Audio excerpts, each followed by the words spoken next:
the United States informed us they will be imposing 25% tariffs on Canadian exports to the United States and 10% on Canadian energy. A decision that, should they elect to proceed with, should take effect on Tuesday, February 4th. Cette décision met en péril une relation économique historique. Une relation qui a été la source de tellement de richesses, de prospérité et de possibilités des deux côtés de la frontière. Tonight, first, I want to speak directly to Americans, our closest friends and neighbors. This is a choice that, yes, will harm Canadians, but beyond that, it will have real consequences for you, the American people.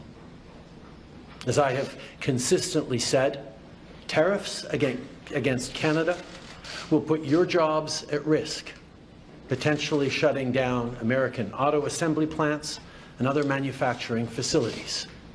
They will raise costs for you, including food at the grocery stores and gas at the pump.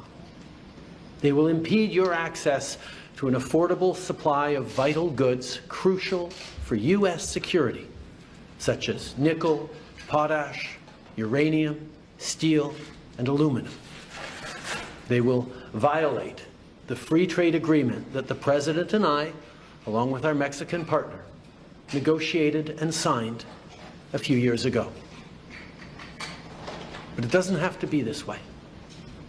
As President John F. Kennedy said many years ago, geography has made us neighbors, history has made us friends, economics has made us partners, and necessity has made us allies.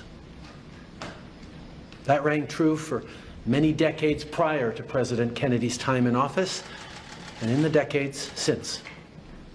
From the beaches of Normandy to the mountains of the Korean Peninsula, from the fields of Flanders to the streets of Kandahar, we have fought and died alongside you. During your darkest hours, during the Iranian hostage crisis, those 444 days we worked around the clock from our embassy to get your innocent compatriots home. During the summer of 2005, when Hurricane Katrina ravaged your great city of New Orleans, or mere weeks ago, when we sent water bombers to tackle the wildfires in California. During the day the world stood still, September 11th, 2001, when we provided refuge to stranded passengers and planes, we were always there, standing with you, grieving with you, the American people. Together, we've built the most successful economic, military, and security partnership the world has ever seen. A relationship that has been the envy of the world. Yes, we've had our differences in the past, but we've always found a way to get past them. As I've said before, if President Trump wants to usher in a new golden age for the United States, the better path is to partner with Canada, not to punish us. Canada has critical minerals, reliable and affordable energy, stable democratic institutions, shared values, and the natural resources you need. Canada has the ingredients necessary to build a booming and secure partnership for the North American economy, and we stand at the ready to work together. Let's take a moment to talk about our shared border. Our border is already safe and secure, but there's always more work to do. Less than 1% of fentanyl, less than 1% of illegal crossings into the United States come from Canada. But hearing concerns from both Canadians and Americans, including the American president himself, we're taking action. We launched a $1.3 billion border plan that is already showing results, because we too are devastated by the scourge that is fentanyl, a drug that has torn apart communities and caused so much pain and torment for countless families across Canada, just like in the United States. A drug that we too want to see wiped from the face of this earth. A drug whose traffickers must be punished. As neighbors, we must work collaboratively to fix this. Unfortunately, the actions taken today by the White House split us apart instead of bringing us together. Tonight, I am announcing Canada will be responding to the U.S. trade action with 25% tariffs against $155 billion worth of American goods. This will include immediate tariffs on $30 billion worth of goods as of Tuesday, followed by further tariffs on $125 billion worth of American products in 21 days' time to allow Canadian companies and supply chains to seek to find alternatives. Ce soir, j'annonce la réplique du Canada, des tarifs douaniers de 25% sur 155 milliards de dollars de marchandises américaines. Dès mardi, 30 milliards de dollars de produits américains vont être touchés par ces tarifs et dans 21 jours, pour donner le temps aux compagnies canadiennes de trouver des options alternatives, ce sera le cas pour 125 milliards de dollars de marchandises de plus. Like the American tariffs, our response will also be far-reaching and include everyday items such as American beer, wine, and bourbon, fruits and fruit juices, including orange juice, along with vegetables, perfume, clothing, and shoes. It'll include major consumer products like household appliances, furniture, and sports equipment, and materials like lumber and plastics, along with much, much more.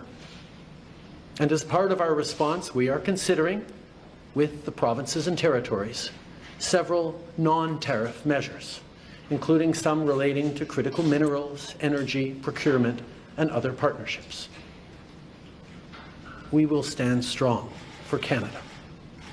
We will stand strong to ensure our countries continue to be the best neighbors in the world.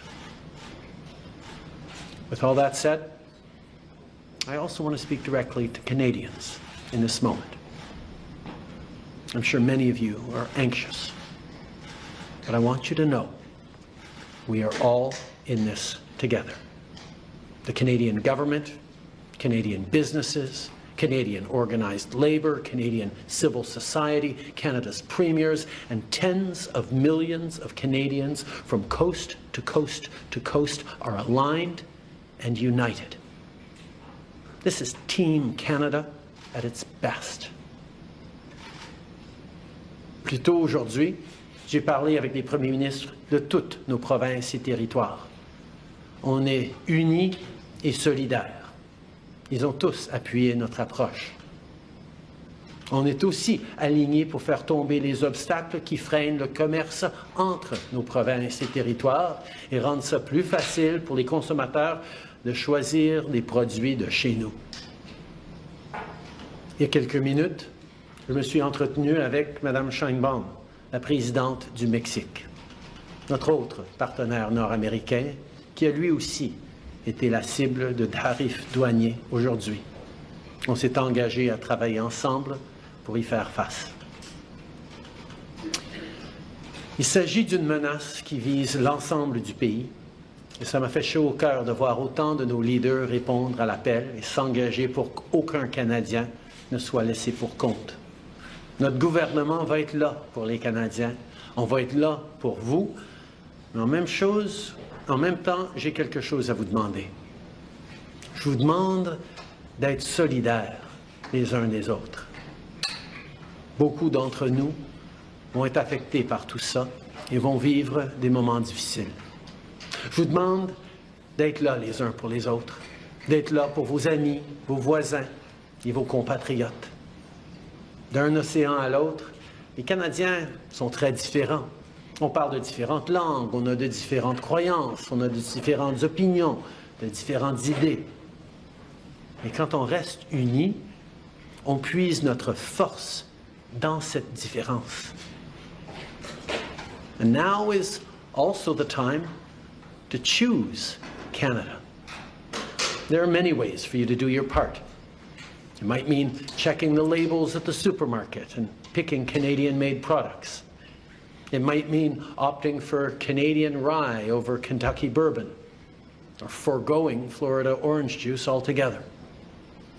It might mean changing your summer vacation plans to stay here in Canada and explore the many national and provincial parks, historical sites, and tourist destinations our great country has to offer. C'est le temps de choisir des produits d'ici et d'appuyer des entreprises d'ici, d'appuyer nos producteurs agricoles, nos manufacturiers, nos travailleurs, nos entrepreneurs, nos artistes. It might mean doing all of these things or finding your own way to stand up for Canada. In this moment, we must pull together because we love this country. We pride ourselves on braving the cold during the long winter months. We don't like to beat our chests, but we're always out there, waving the maple leaf loudly and proudly to celebrate an Olympic gold medal. On a notre propre identité, notre propre histoire et nos propres valeurs. Les Canadiens sont accueillants, ouverts, novateurs, ambitieux. On préfère régler nos disputes avec diplomatie, mais on est prêt à se battre quand c'est nécessaire. Canada is home to bountiful resources, breathtaking beauty, and a proud people who've come from every corner of the globe to forge a nation with a unique identity worth embracing and celebrating. We don't pretend to be perfect, but Canada is the best country on earth. There's nowhere else that I and our 41 million strong family would rather be. And we will get through this challenge, just as we've done countless times before, together. Thank you. Merci. Vive le Canada. All right, so we'll take 20 minutes of questions, 20 minutes de questions. One question, one follow-up, une question, un suivi. Merci. Bonsoir, Monsieur le Premier ministre, Raymond Filion de TVA. Est-ce que vous avez parlé ou tenté de parler avec le président Trump aujourd'hui ou dans les derniers jours? Ça fait depuis l'inauguration que j'essaie de rejoindre le président. J'espère pouvoir lui parler bientôt. It's been since the inauguration that I've been reaching out to speak with Donald Trump. I hope to speak with him sometime soon. Dans son décret qu'il a signé aujourd'hui, M. Trump menace le Canada d'augmenter encore plus les tarifs s'il y a des mesures de rétorsion. Vous annoncez des mesures de rétorsion ce soir. Certains vont se demander, est-ce que c'est pas risqué? Est-ce que ça risque pas d'envenimer la situation? On va toujours faire ce qui est nécessaire pour défendre les Canadiens, défendre nos intérêts. On est en train de répondre avec un ensemble de mesures fortes mais appropriées et on va continuer d'être là pour défendre le Canada, les Canadiens et notre avenir. Bonsoir, M. Trudeau. Vous avez mentionné que vous envisagiez d'autres mesures qui ne sont pas reliées aux tarifs. Pouvez-vous élaborer? C'est sûr qu'on a il y a beaucoup d'initiatives en dehors des tarifs qu'on peut entreprendre en tant que pays. On est en train de parler avec les provinces et territoires sur certains éléments dans leur région, leur juridiction. On a aussi des mesures comme ce que les provinces sont en train d'annoncer, d'enlever l'alcool et les spiritueux et les vins américains de leur régie des alcools. Il y a des mesures au niveau de l'approvisionnement municipal, provincial et même fédéral où on peut moins acheter des Américains. Le choix des Canadiens d'acheter des produits canadiens, de choisir des biens et des services du Canada et non américains, ça fait toute partie de notre réponse collective. Mais juste pour précision, est-ce qu'il est question peut-être de couper l'approvisionnement en énergie? Mais la deuxième question, c'était davantage sur le décret des Américains. Il n'est pas question là-dedans, il est question de la frontière, mais pas de la relation commerciale. Est-ce que c'est parce qu'il faut s'attendre à une deuxième vague de tarifs? Tout d'abord, ce qui est important quand on va regarder différentes façons de répondre ou de mettre encore plus de pression sur les Américains pour reculer sur les mesures qui sont de l'avant, on va s'assurer qu'il n'y ait aucune région du pays, aucune industrie qui va porter un plus large fardeau, un plus lourd fardeau que d'autres régions. On sait qu'il y a certaines industries, dont l'industrie pétrolière, qui ont un grand impact aux États-Unis, mais on va s'assurer que toute réponse qu'on va faire va être équitable à travers le pays, parce qu'on ne veut pas que ce soit seulement une région ou une partie du pays qui paye le plus pour défendre tous les Canadiens. Et c'est quelque chose, un principe sur lequel tous les premiers ministres sont d'accord. Est-ce qu'on peut s'attendre à une deuxième vague? C'était ça aussi la question. Sur l'enjeu une deuxième vague, dans quel sens? De tarifs, parce que dans le décret, il n'est pas question de la relation commerciale, il est juste... Ah non, oui, tout à fait. Ces tarifs d'aujourd'hui sont ancrés dans la préoccupation du président sur le fentanyl. La réalité, c'est que le Canada représente une infime partie du défi au niveau du fentanyl auquel les Américains font face, et on est prêt à travailler avec eux pour régler cet enjeu dans nos communautés comme dans la leur. En même temps, il y a une enquête sur nos relations commerciales qui est en cours dans le système américain, qui va aboutir le 1er avril, et à ce moment-là, ils vont prendre d'autres décisions. In regards to actions we might take in terms of responding to the American trade action, there are a number of different industries and regions of the country that can have greater leverage over the United States. One thinks of the oil industry, for example. What is extremely important for me, and I think for all the premiers, is that no one region of the country or one industry carries a larger burden than anyone else in standing up for Canada. We need to all be in this together. This only works if Canadians are fully united from coast to coast to coast to stand up for this extraordinary and beautiful country. And that's why, as we look at different measures, including non-tariff measures that we might move forward on, we will not be moving forward on issues that further divide the country, which is why we're working with all premiers to look at different ways we can encourage the Americans to step back from these trade actions. Bonjour, Christian Noël de Radio-Canada. Pour être clair sur cette question-là, les tarifs sur le gaz naturel et le pétrole ne sont que de 10 % alors que pour le reste, c'est de 25 %, notamment parce que les États-Unis ont besoin de notre pétrole. Ils ont besoin de plein d'autres choses dans notre secteur énergétique. À quel endroit est-ce que vous êtes prêt à couper le robinet? Tout d'abord, soulignons que oui, les Américains ont besoin de notre gaz et notre pétrole, ils ont besoin de nos minéraux critiques, mais ils ont aussi besoin de nos pièces d'automobile, ils ont besoin de nos produits agricoles, ils ont besoin de notre ciment, ils ont besoin de notre bois d'œuvre. Il y a énormément de choses que le Canada produit, qu'on vend à des prix très, très bon marché ou bien responsables aux Américains, sur lesquels ils dépendent pour leur bien-être économique.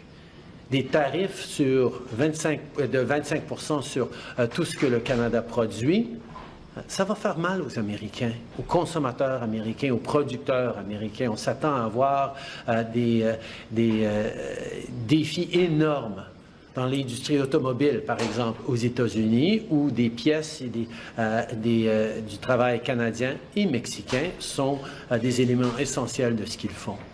Alors, on va être là pour regarder et encourager les Américains de revenir en arrière sur ces tarifs et on va utiliser toute la gamme d'outils qu'on a. Pour être très clair, on ne veut pas être dans cette situation. C'est le choix des Américains de nous mettre dans cette situation-là, mais puisqu'on est ici, on va on va répondre de façon responsable et forte pour défendre le Canada. Dans un match de hockey ce soir à Ottawa, durant l'hymne national américain, il y a des Canadiens qui ont hué l'hymne national américain. Est-ce qu'ils ont raison d'être en colère et êtes-vous en colère? On a une très longue histoire avec les Américains. On a un partenariat sans pareil, mais il y a toujours eu des moments de différends, des moments de tension entre nos deux pays. Et c'est des moments profondément sentis parce qu'on est si proches en tant que voisins et amis et famille. Et ça peut être pénible pendant qu'on passe à travers ces moments-là. Mais j'ai confiance. J'ai confiance dans les Canadiens, mais surtout j'ai aussi confiance dans le peuple américain qui comprend à quel point leur lutte, leur grand défi dans le monde, c'est pas le Canada. Et qu'en travaillant ensemble, on va pouvoir passer à travers ces moments pénibles pour en sortir encore plus fort. Est-ce qu'ils ont raison d'être en colère, les Canadiens? Je pense que les Canadiens ne comprennent pas tout à fait pourquoi les Américains sont en train de cibler leurs meilleurs amis et leurs plus proches partenaires plutôt que d'autres pays dans le monde. En anglais? I think Canadians are a little perplexed as to why our closest friends and neighbors are choosing to target us instead of so many other challenging parts of the world. I don't think there's a lot of Americans who wake up in the morning saying, oh, damn Canada. Oh, we should really go after Canada. We're there as friends, as partners. We always have been, we always will be. Sure, we're going through a difficult time right now, and yeah, emotions may run high here and there, particularly around hockey games. But I know we're going to make it through this because we have the most successful partnership the world has ever seen, and it's a true value in this time of really challenging geopolitical instability. Jillian Piper with Global News. Prime Minister, will you recall Parliament to pass a bill to help Canadian workers and end prorogation? As you can see from our strong response package, as we spoke about with premiers this afternoon and have for many weeks, we have the tools to be able to support Canadians through this challenging time as it stands. This is a moment for Canadians to pull together, including Canadians of all different political parties. This is a moment where we need to set aside our differences and focus on delivering for Canadians, standing up for Canadians, and protecting the most successful political, military, economic, and security partnership the world has ever seen. And that's exactly what we're going to do. We have the tools to do it as a government right now, and we will keep doing it alongside our premiers and our partners. A member of the Canada-U.S. Council, Lana Payne, today said that an ally would not act this way, and therefore the U.S. is no longer Canada's ally. Do you agree with that? Like I said, I think there are going to be people who are upset and even hurt by what's gone on here. But I have faith. I have faith in Canadians, but I also have faith in the friendship between Canada and the United States that has gone through challenging times before, but we always make it through because we've been able to count on each other for over 150 years, and we will continue to be able to do that long into the future. This is a friendship that has stood the test of time, and despite challenges that we can work on and we will work on together, we will continue to be friends and neighbors. Prime Minister, you said earlier that you're not going to move forward on measures that would further divide the country. Does this mean that blocking energy exports is fully off the table? It means that any conversations around further measures, particularly involving one industry or one region of the country more than another, is something that we're going to do carefully and thoughtfully and with the full partnership of regional leaders, provincial premiers, businesses, no one part of the country should be carrying a heavier burden than any other. We're in this together. We're all going to stand together, and we'll be there for each other from coast to coast to coast. And President Trump said in the executive order that it's about the border and fentanyl. Do you think that this is what it's about? We have one of the strongest, more secure borders in the world between Canada and the United States. As I said, less than 1% of fentanyl going into the United States come from Canada. Less than 1% of illegal migrants going into the United States come from Canada. That doesn't mean there isn't more to do. And that's why we've invested $1.3 billion in strengthening our borders. And we're seeing over the past number of weeks, past couple of months, the numbers significantly decrease at the border already. We are making progress in working together, including sending joint teams over to China to talk about the precursor chemicals that get developed into fentanyl all across North America. There are things that we can and must do together, and I understand the preoccupation the American president has with fentanyl deaths. We share those preoccupations. We've seen far too many communities across our country devastated by toxic drug supplies, by fentanyl, by opioid addictions. We have taken action over the years, but we're happy to do even more with the United States to counteract this horrific tragedy. That's why we have committed to doing even more and working alongside. But this trade action against Canada is not the best way we can actually work together to save lives. Good evening, Prime Minister. Stephanie Taylor with the National Post. What does it tell you about your relationship with President Trump that you've been trying to get a hold of him and he hasn't been speaking with you? I think this is a time where we've all remarked on just how active President Trump has been in engaging with a wide range of topics in his first weeks in office. As you all know, I've had many good and substantive conversations with President Trump over the past months, where we've highlighted the work that we can do. Our ministers and officials have been engaging, in many cases like today, multiple times a day with their counterparts to talk through these issues, to move forward on areas of mutual concern. We will continue to engage, and I will continue to be there to work with President Trump as we've worked together in the past. We've worked together to solve some pretty challenging issues over the years. I look forward to doing that again. Je pense qu'on peut souligner à quel point le président est extrêmement actif avec beaucoup de différents enjeux sur sa table.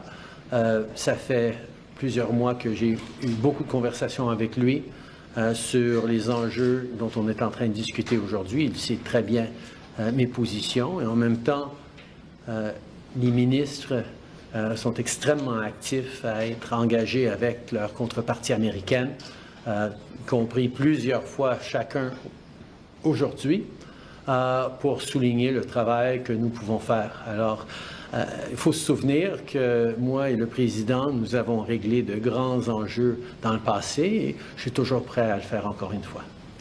But if you can't get a hold of President Trump on a day as consequential as this, when it really matters, can Canada have a productive relationship with President Trump and the Trump administration moving forward?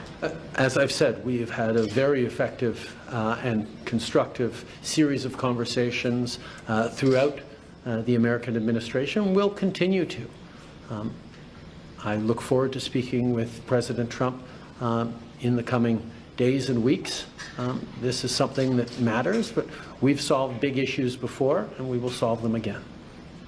Last question, dernière question, s'il vous plaît. Thanks for taking our questions. Raisa Patel, the Toronto Star. When did you first learn that President Trump intends to increase tariffs if Canada retaliates, and how has that changed your strategy? I think Canadians understand that we need to respond to this. We need to respond in a way that is appropriate, that is measured but forceful, and that meets the moment.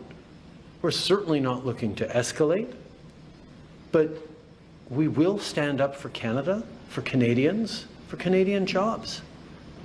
We will also continue to do more together with the United States to counteract the scourge that is fentanyl. We will continue to work on growing our economies together, on creating jobs and competing with the rise of non-market economies around the world. We can and will do things together, and that is my focus. My job is to stand up for Canadians. That's exactly what we're doing. But we're also standing up for the relationship between Canada and the United States, which, as I've said, is the most successful partnership and friendship the world has ever seen. You're dealing with the U.S. administration that says, there's nothing that you can do to stop this.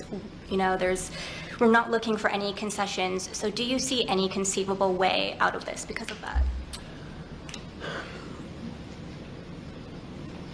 The coming weeks will be difficult for Canadians, and they'll be difficult for Americans. The level of cooperation, the level of effective partnerships between our two countries that have been established over decades and generations means that this trade action by the Americans and our response is going to have real consequences for people, for workers on both sides of our border. We don't want to be here. We didn't ask for this. But we will not back down in standing up both for Canadians and for the incredible, successful relationship and partnership between Canada and the United States.